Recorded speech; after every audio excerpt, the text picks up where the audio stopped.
Oui, merci. Voilà, donc un petit exposé sur MiFID 2. J'aurais pu l'intituler « Vous avez aimé MiFID 1, vous allez adorer MiFID 2 ». Parce que à côté de Solvabilité 2, c'est aussi un énorme texte qui va impacter de façon très indirecte les asset managers, mais finalement très profondément, et qui est à mon avis assez, qui va pousser encore plus loin les transformations assez structurelles des asset managers. Qu'est-ce que c'est que MiFID 2? C'est deux textes pour l'instant publiés, donc la directive et puis le règlement d'application.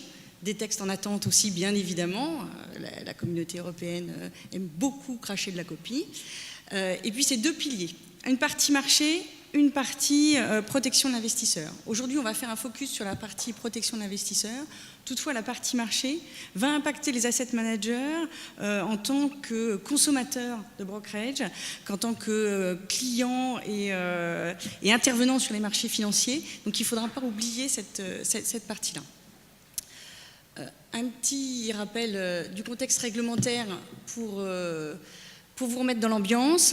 MiFID 1, je le rappelle, la date d'application, c'était novembre 2007. Dès décembre 2010, donc l'encre était à peine sèche, et en tout cas c'était à peine implémenté chez chacun des acteurs, la Commission européenne a sorti une révision de la directive. Au départ, l'idée, c'était surtout de revoir la partie marché, qui s'était organisée pas exactement comme l'aurait souhaité la Commission européenne, notamment avec le développement des dark pools et des choses comme ça, parce que du coup a permis pas mal de concurrence sur les marchés financiers et sur les marchés réglementés notamment, mais a aussi entraîné un peu de moindre transparence sur ces marchés-là. Donc l'idée de réviser, c'était surtout de permettre et d'améliorer la transparence des marchés financiers. C'est le cas aujourd'hui dans la réglementation qui a été mise en place, et c'est aussi comme ça que ça va vous impacter, c'est qu'il va y avoir une obligation de transparence pré- et post-trade sur un certain nombre d'instruments financiers qui n'est pas négligeable. Pour vous, l'impact, notamment, ça va être une information un peu plus claire. Un autre impact, c'est dans la gestion de votre risk management.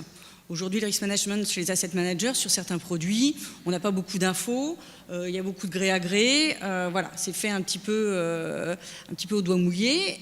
Demain, il y aura de la data, il faudra pouvoir collecter de la data, donc il va falloir se brancher, il va falloir acheter cette data, très certainement, et du coup l'implémenter dans vos processus et effectivement revoir vos processus de risk management à l'orée de cette nouvelle transparence. Et ça, c'est relativement impactant sur la façon dont vous allez devoir gérer vos risques, notamment en lien avec Solva 2. Un jour, Alban, il faudra qu'on fasse peut-être un panorama de tout ce qui, finalement, une vue d'ensemble de toute la réglementation et de la façon dont ça va impacter la chaîne de valeur intégrale de l'asset manager, parce que je pense que dans les années à venir, ça peut être assez structurant. Voilà. Le calendrier, où on en est à peu près, donc la directive, le règlement sont parus, donc là on a une petite idée de la façon dont les choses vont s'organiser. On attend quand même les avis de l'ESMA, bien évidemment, qui devraient sortir à la fin de l'année, qui vont être assez importants, notamment sur la partie protection de l'investisseur, d'où l'idée de faire un focus aujourd'hui là-dessus.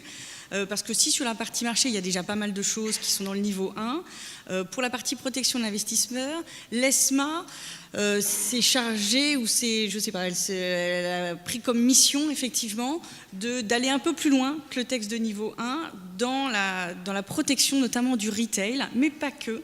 On le verra, l'idée de l'ESMA, c'est aussi de peut-être protéger l'investisseur professionnel sur certains points, comme un investisseur retail, ce qui n'est pas sans conséquence dans vos relations avec vos clients institutionnels.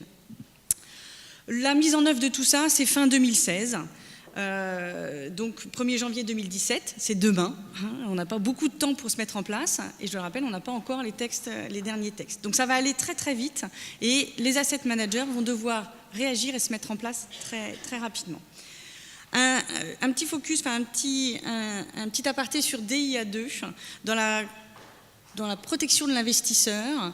On a logiquement un alignement, c'est prévu dans MiFID 1, dans le niveau 1 de MiFID 2, que DIA s'aligne sur MiFID 2. On verra comment ça va se passer. S'il n'y a pas d'alignement ou s'il n'y a pas un alignement dans le même momentum, ça peut avoir des implications assez importantes sur la restructuration du marché de l'épargne, notamment des retails, et en France tout particulièrement. Voilà. Servan, juste les textes qui ont valeur de référence, ce sera donc au niveau 2, hein, c'est ça, une fois qu'ils seront publiés? Alors, il y a deux textes. Consultation. Voilà. Il y a deux textes qui ont valeur de référence aujourd'hui. C'est la directive et le règlement. Ça, vous pouvez les trouver sur les sites internet de la Commission européenne. Il n'y a pas de souci. Mais une directive, ça c'est le niveau 1, elle s'applique aussi avec des mesures d'application qu'on appelle les textes de niveau 2 et qui là ne sont pas encore publiés. Donc nous, on a la date. On sait que c'est 2017, il faudra être prêt. Seulement, les mesures d'application, on ne les a pas aujourd'hui. Voilà. On a eu une consultation de l'ESMA. Ça arrive souvent au dernier moment en plus. Voilà, ça va arriver au dernier moment. Pour refaire un petit peu la façon dont ça se construit, l'ESMA a publié une consultation en mai dernier, a laissé 2 mois pour répondre, 800 pages. Merci, c'était bien. L'été a été sympathique. Elle va publier en fin d'année des avis techniques sur lesquels, pour une partie, la Commission fera son marché et sortira ses actes délégués. Donc, vous voyez, on n'a pas, même si l'ESMA sort quelque chose en décembre, on n'aura pas le texte définitif avant le printemps. Voilà, pour une partie des choses. Et puis après, il y a des standards techniques qui, eux, voilà, pour faire une petite histoire de la façon dont fonctionne un texte réglementaire, les standards techniques de l'ESMA, eux, sont validés par la Commission uniquement. Voilà, donc inutile de vous dire qu'on a encore un petit peu de travail pour bien comprendre comment ça va évoluer. Et vous allez le voir, ça peut évoluer de façon assez structurante. Quels sont les principaux points que MiFID 2 sur la partie protection de l'investisseur va mettre en place? Il y en a plein, il y a 800 pages. Je vous ai fait du focus sur ce qui me paraissait le plus important pour l'asset manager. Une des choses importantes, c'est que MiFID 2 vient intervenir dans la gouvernance du produit. Je rappelle que la gestion collective n'est pas un service d'investissement et n'est donc pas logiquement soumis à MiFID. Sauf que là, dans son texte, la Commission européenne nous dit eh bien, c'est pas grave, de toute façon, vous êtes producteur d'instruments financiers, donc dans votre processus de production de l'instrument financier, vous devrez mettre en place certaines choses que l'on vous impose aujourd'hui. Ces choses-là, c'est effectivement une gouvernance du produit, ça vous l'avez, hein, vous ne sortez pas un produit de votre chapeau comme ça sur une table de bistrot, ça c'est évident. Mais la chose impactante, c'est qu'il va falloir préciser, lorsque vous allez sortir un fonds, à quel type de clientèle ce produit s'adresse. Et là, on n'est pas dans le pro-non pro, hein. Non, il faut une granularité un petit peu plus précise, c'est-à-dire quel type vraiment d'institutionnel ou quel type de retail. Bien évidemment, c'est sur retail que ça va le poser le plus de problèmes. Alors, est-ce que c'est les couples trentenaires avec 2 enfants, CSP+, ou est-ce que... voilà. Donc, ça veut dire qu'il va falloir, dans votre lancement de produit, essayer de réfléchir un petit peu à quel type de besoin ce produit va s'adresser. Et ça, ça paraît plutôt du bon sens, sauf que ça réduit un petit peu, votre champ de clientèle. Alors, c'est pas trop enquiquinant jusqu'ici, parce que ce n'est pas non plus quelque chose qui est très restrictif. C'est-à-dire que votre distributeur va avoir le droit de s'exonérer de la cible de clientèle que vous avez indiquée dans votre produit. Il va falloir qu'il le justifie. C'est pas très simple. Lorsque vous allez lancer votre produit, bien évidemment, la stratégie commerciale doit correspondre à la cible de clientèle que vous avez visée. Ça, c'est évident. Pour le distributeur, pour votre distributeur, et c'est là où il va très certainement revenir vous voir, c'est qu'il va devoir implémenter dans ses systèmes la granularité et les différentes catégorisations de clients que vous avez mis en place. Vous, mais vos petits camarades à côté, ils en ont mis une autre en place. Et donc là, comment est-ce qu'ils vont pouvoir récupérer toute cette catégorisation de clients, les implémenter dans leur système pour pouvoir effectivement sortir des offres à leurs clients qui soient à peu près cohérentes. Et là, je pense que c'est une sacrée gageure. Sauf à ce que la place s'organise, et là, ce n'est pas encore le cas, pour qu'il y ait effectivement des catégories de clients, type ce qu'avait fait le rapport d'Elmas Marsalet avec les catégories ABCD, et qu'on s'en tienne là. Il va falloir que votre distributeur évalue aussi si finalement votre produit, il atteint bien sa cible de clientèle. C'est-à-dire que, est-ce que finalement, moi en tant que distributeur, je vends bien ce produit-là aux personnes pour qui le produit a logiquement été conçu. Et il va falloir que je fasse remonter l'information auprès du producteur. Ça va être une obligation, même en cas de multi-intermédiation de la chaîne. Je rappelle qu'aujourd'hui, dans la distribution d'un fonds, il y a une multi-intermédiation avec en général une petite plateforme au milieu qui fait écran, et vous, les distributeurs derrière, vous ne les connaissez pas.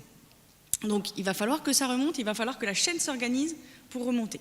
Donc ça, c'est déjà un premier point qui risque de faire un petit peu bouger les lignes dans la distribution d'un fonds et dans la relation que peut avoir un asset manager avec ses distributeurs. Parce qu'il va falloir qu'il y ait un petit peu plus d'interaction entre les assets et les distributeurs et leurs distributeurs. Et puis, la bonne nouvelle quand même, c'est qu'a priori, vous aurez un petit peu plus d'informations sur votre passif, ce que vous n'avez pas du tout aujourd'hui. C'est-à-dire qu'aujourd'hui, un asset manager, surtout quand il s'agit de retail, il ne sait pas du tout à quel type de clientèle il s'adresse, ou à peu près. Hein, c'est assez flou. Quand il a une bonne vision des distributeurs, déjà, il est très content. Donc là, logiquement, vous aurez une vision un petit peu plus fine de votre passif. Mais on voit bien que du coup, ça se rétrécit un petit peu la chaîne, qui a tendance aujourd'hui à pas mal s'éclater entre les producteurs d'un côté puis les distributeurs de l'autre. Là, il va falloir que ça se resserre un peu, parce qu'il va falloir qu'il y ait un petit peu plus d'échanges. Il n'y a pas quand même, Servane, une connaissance quand même dans les grandes masses du client, enfin, Alors, pas tant que ça. En fait, les études qui sortent, c'est qu'effectivement, on sait les clients instit. Ça va, parce que la plupart du temps, vous les avez en direct. Mais 80% des flux d'épargne en France sont faits par l'assurance vie. Et donc là, pour l'asset manager, le client, c'est l'assureur. Derrière, il ne sait pas très bien quelle est la typologie de clientèle. C'est assez vague. Derrière, même lorsque vous êtes en lien avec un réseau de CGP ou des choses comme ça, vous allez pouvoir identifier les CGP. Mais derrière, qui sont les clients? Parce que les clients, il ne faut pas oublier que dans la réglementation, vos clients, ce sont des souscripteurs. Quand on parle de clients dans la réglementation, c'est ceux qui souscrivent votre produit. Et c'est eux qu'il va falloir remettre un petit peu au centre de vos préoccupations. Et c'est ce à quoi pousse MiFID. MiFID 1 l'avait déjà fait en disant quand on vend un produit à un client, on ne doit pas le faire n'importe comment. Et ça avait un petit peu resserré les choses là-dessus. MiFID 2 renforce encore cette problématique-là et tourne vraiment le distributeur comme au service du client. Et du coup, le client va devoir être remis un petit peu au centre des préoccupations, y compris du producteur. Voilà. Et c'est vrai que les masses sont assez mal identifiées aujourd'hui sur la connaissance du passif. Alors, peut-être qu'un jour, le marquage des ordres marchera hyper bien. Et là, on aura un peu plus de visibilité. Donc ça, premier impact. Deuxième point un peu important, hein, je te répète, ce n'est pas les seuls, hein, j'ai fait un petit focus, j'ai fait une petite sélection, parce que sinon on est encore là demain. Un certain nombre d'informations à fournir aux clients. Ce n'est pas une nouveauté, MiFID 1 l'avait déjà fait, il faut déjà donner des informations sur tout un tas de choses sur le produit. Mais là, ça va beaucoup plus loin. Sur le service que va recevoir le client, lorsqu'il va bénéficier d'un service d'investissement, et en règle générale, lorsqu'il y a une souscription, il y a un service d'investissement. Il y a souvent un conseil. On va le voir, le conseil va être splitté entre un conseil dépendant et un conseil indépendant. Il va falloir dire si ce conseil-là est dépendant ou indépendant. C'est quelque chose d'assez logique et ça tombe assez sous le sens. Le champ d'analyse du conseil, c'est-à-dire que votre distributeur va devoir dire à ses clients, voilà, moi, je vais pouvoir vous fournir un conseil sur tel type de produit et sur tel champ d'analyse. C'est une petite nouveauté. Aujourd'hui, voilà, quand on rentre dans son réseau bancaire, on a une petite idée du scope. Lorsqu'on va chez un CGP, c'est moins le cas. Voilà. Il va falloir qu'il annonce aussi la couleur sur les liens qu'il a avec les producteurs, votre distributeur, y compris les liens contractuels. Donc toutes les conventions de distribution, vous avez avec lui. Donc ça peut changer aussi un petit peu la donne. Donc le client va être informé sur pas mal de choses. Sur les risques du produit, je passe, mais sur les comportements du produit aussi dans certaines situations de marché, qu'elles soient positives ou négatives. Ça, c'est une sacrée nouveauté. C'est-à-dire que, est-ce que vous allez devoir faire des stress tests spécifiques pour le client, pour qu'il puisse, lui, appréhender un petit peu la façon dont votre produit va pouvoir se comporter dans une situation critique un petit peu de marché. Et dans ces cas-là, il va falloir être extrêmement pédagogique. Parce que, un, c'est pas très facile à comprendre. Deux, que vos petits camarades ne prendront pas les mêmes hypothèses que vous, donc la comparabilité, on peut douter de son efficacité. Et puis surtout, il ne faudrait pas lui faire peur, parce que la finalité, c'est quand même de vendre le produit, hein, à un moment ou à un autre. Hein. Et ma foi, un stress test, quelquefois, ça peut être un peu enquiquinant. Et il va falloir informer sur les coûts et les frais du produit et du service. Et ça, c'est une grosse nouveauté, parce que là, c'est votre distributeur qui va devoir, au moment de la commercialisation, donner 2 petits tableaux très synthétiques, hein. Ça, c'est très pratique pour le client, mais où seront synthétisés l'ensemble des coûts du produit et l'ensemble des coûts du service, de façon agrégée.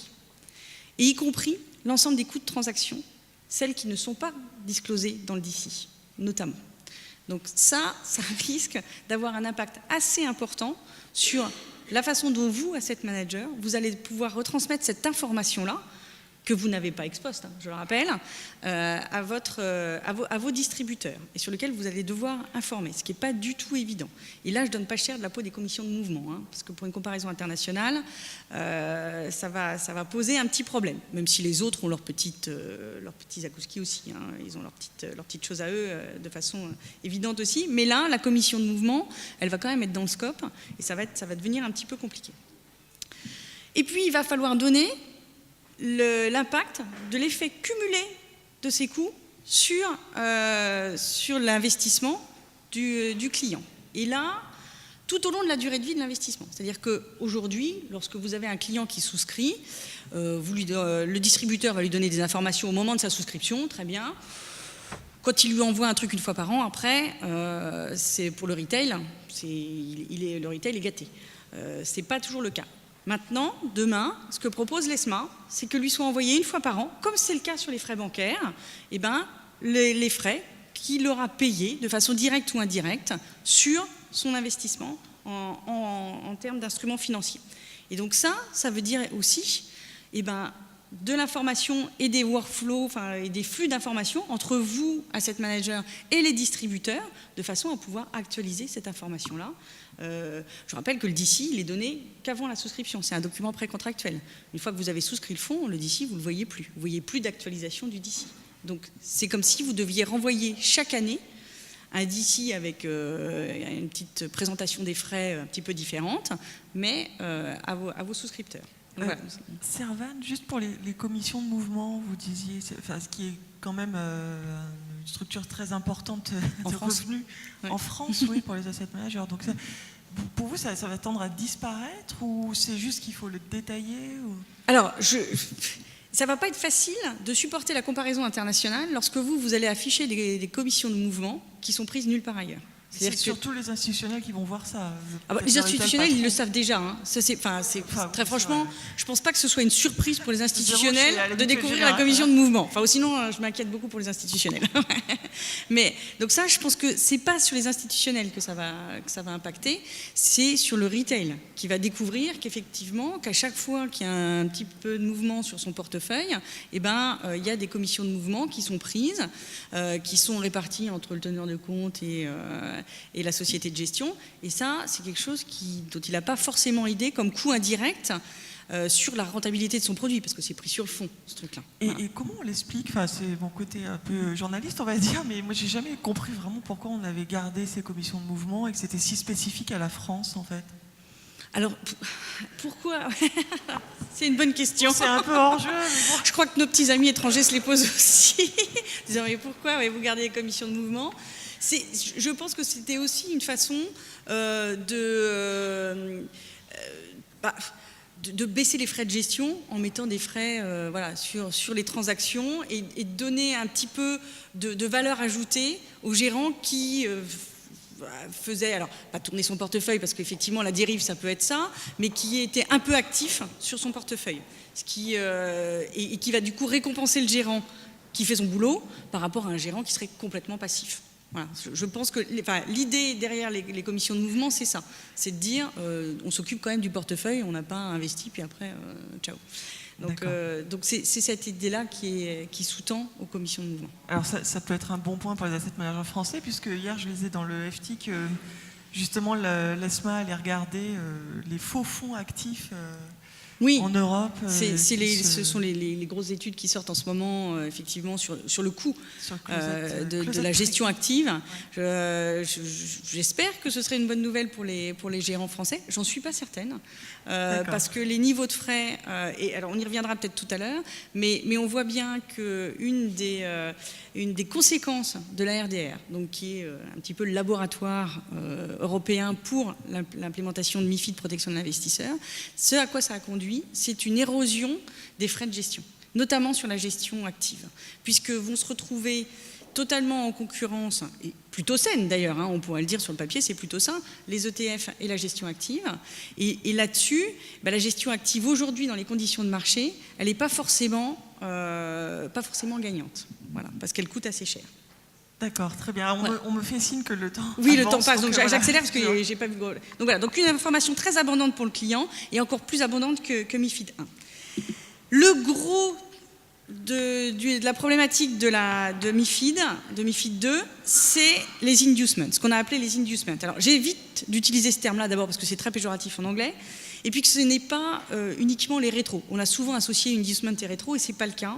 On parle de third-party payments, c'est-à-dire que tout ce qui va être versé ou reçu par un tiers qui n'est pas donc partie prenante totalement à la relation. Qu'est-ce que nous raconte le texte ici ? De façon certaine aujourd'hui, on sait que tous les conseillers qui se diront indépendants, ainsi que tous les gérants de mandat, ne pourront plus toucher de la part d'un tiers dans la relation qu'ils ont et en lien avec le service d'investissement qu'ils vont fournir. Donc ça, c'est sûr, c'est acté. Une inquiétude pour demain, parce que là, c'était dans la consultation de l'ESMA, c'est un encadrement un petit peu plus strict sur les autres services d'investissement, donc notamment le conseil dépendant, où là, il faudra que le third-party payment soit légitime. Qu'est-ce que ça veut dire légitime ? Ça veut dire notamment qu'il ne devra pas rémunérer une part essentielle de l'activité de celui qui fournit le service d'investissement et qu'il devra permettre de financer une amélioration de la qualité du service au-delà de ce que demande le minimum réglementaire. Si on prend par exemple le conseil dépendant, ça veut dire que la rétro, que vous, asset manager, vous versez à vos conseillers pour pouvoir distribuer vos produits, eh bien, vous allez devoir justifier, enfin vous et le distributeur, vous allez devoir justifier qu'effectivement, elle ne rémunère pas une part essentielle de son activité. Alors là, on a une petite incertitude quant à l'activité, de quoi on parle. Est-ce que c'est finalement le PNL total ? Dans ce cas-là, on est à peu près tranquille. Ou est-ce que c'est, de façon un peu plus logique, l'activité liée au service d'investissement proposé, donc au conseil dépendant. Et là, on peut s'inquiéter un peu plus. Et puis, elle doit permettre et financer une amélioration de la qualité du conseil dépendant, au-delà de ce que demande le minimum réglementaire. Sauf que le minimum réglementaire est déjà très important. Donc, du coup, qu'est-ce que c'est ? Ça veut dire financer la tête de gondole. Voilà. Là-dessus, on a quand même quelques incertitudes et quelques inquiétudes, parce que du coup, on voit bien que derrière va arriver très vite la question du niveau de ces rétrocessions. C'est-à-dire que ça va être très difficile de justifier qu'une rétrocession est légitime à partir du moment où elle est complètement disproportionnée par rapport à l'amélioration de la qualité du service qu'elle va financer. Et là, on peut effectivement s'inquiéter du coup sur l'impact que peut avoir cette réglementation-là sur la distribution et sur tout le système de distribution des fonds en Europe continentale. Pour la France, là où on peut espérer gagner un petit peu de temps, c'est que tant que DIA2, donc la directive intermédiation en assurance, ne s'alignera pas sur MiFID 2, comme effectivement il y a 75% des flux qui passent par là, on peut avoir gagné quelques années. Mais il est prévu, logiquement, qu'elle s'aligne et que du coup, les courtiers ne puissent plus percevoir de rétrocession de la part des assureurs. Donc voilà, donc ça, c'est le mouvement le plus structurant. Alors je passe sur ce que c'est les third parties. Un petit schéma, voilà, pour dire, qu'est-ce que finalement, avec l'intégralité de vos distributeurs, en tout cas des acteurs qui distribuent vos produits, qu'est-ce qu'il va falloir ? Quels sont ceux qui vont être le plus impactés ? La banque privée, bien évidemment, les conseillers indépendants, évidemment. Les conseillers dépendants, parce que on ne sait pas bien, et là, on a encore une incertitude sur le texte pour savoir est-ce qu'ils vont être potentiellement fortement touchés ou pas. Les dernières rumeurs qu'on a, c'est qu'effectivement, il y aurait besoin de justifier de cette amélioration de la qualité du service. Donc, il va falloir énormément travailler sur qu'est-ce que c'est que l'amélioration de la qualité du service. Les réseaux de distribution bancaire aussi, parce que je rappelle que les filiales sociétés de gestion sont des filiales de banques et donc des entités juridiques différentes. Et lorsqu'elles versent à leur réseau de distribution, même au sein d'un même groupe, et ça peut être considéré comme un tiers. Donc il faut voir. Sur les assureurs, pas de changement. Et puis sur les gérants de mandat, évidemment, un modèle totalement à repenser puisque la gestion sous mandat ne peut plus toucher de rétro. Une petite conclusion sur les impacts en France, puisque j'accélère. Très logiquement, comme je l'ai déjà dit, tout dépendra un petit peu de la façon dont DIA2 pourra intégrer ou s'alignera ou ne s'alignera pas sur MIF 2. Toutefois, on voit bien quand même, lorsqu'on essaye de réfléchir un petit peu, que ça impacte surtout les produits de la gestion. Logiquement, cette réglementation MIFID 1, MIFID 2, elle touche l'intégralité des instruments financiers. Sauf que les entités qui sont filialisées, ce sont des sociétés de gestion. La BFI, c'est un département de la banque, au même titre que le réseau. Donc ce n'est pas une entité juridique différente. Donc a priori, elle n'a pas de problème, elle n'a pas la même problématique dans la distribution de ses produits. Une fin de l'architecture ouverte, très certainement une intégration verticale entre le producteur et le distributeur, peut-être un raccourcissement de la chaîne de distribution aussi, et là ça peut peut-être être une opportunité pour les asset managers de reprendre peut-être un petit peu la main sur leur distribution, qu'ils ont un petit peu perdu. Le temps que DIA s'aligne, si DIA s'aligne, la monopolisation de votre canal de distribution, c'est-à-dire que demain, il n'y a plus que via l'assurance vie par lequel vous distribuerez auprès du retail, et c'est quand même un marché important. Et puis, une relation avec les CGPI, sur lequel beaucoup d'entre vous ont capitalisé, qu'il faudra sans doute réinventer. Un petit focus juste sur le UK pour finir. On a vu au UK se développer des distributions finalement à deux vitesses, ceux qui avaient droit à du conseil et ceux qui n'en avaient plus droit, parce que les acteurs eux-mêmes ne fournissaient plus de conseils à certains types d'épargnants, parce qu'ils n'avaient pas un patrimoine suffisant.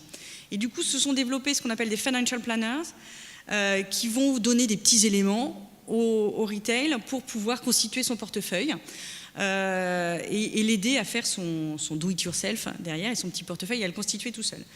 La question, c'est que je ne suis pas sûre que ce type de modèle puisse s'importer en France. Un, parce que la connaissance financière de nos retail déjà est beaucoup moins importante que chez les anglo-saxons. Et que deux, il n'est pas évident non plus qu'à l'image de la FCA, l'AMF considère qu'un financial planner ne fasse pas de conseil en investissement. Et donc, s'il est considéré que le financial planner fait du conseil en investissement, il tombera d'office dans la réglementation.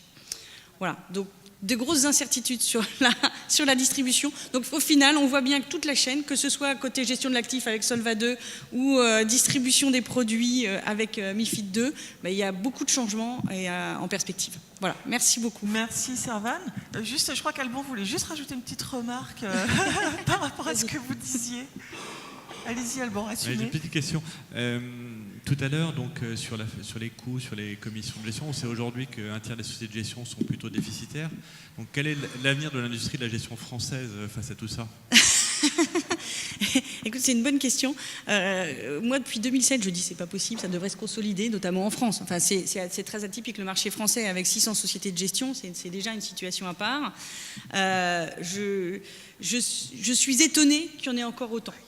En fait, et je ne vois pas bien comment demain, avec l'avalanche réglementaire qui va arriver encore, on pensait qu'avec MIFID 1, on était déjà arrivé à un maximum, on le voit bien avec le calendrier d'Alban, 2015, 2016, 2017, ça va être très lourd, parce que même si on n'a pas de nouveaux textes, il va falloir mettre en place tous les textes qui sont sortis ces dernières années, et là je ne suis pas sûre qu'une toute petite société de gestion réussissent à survivre seuls. Enfin, voilà, ça va être plus compliqué.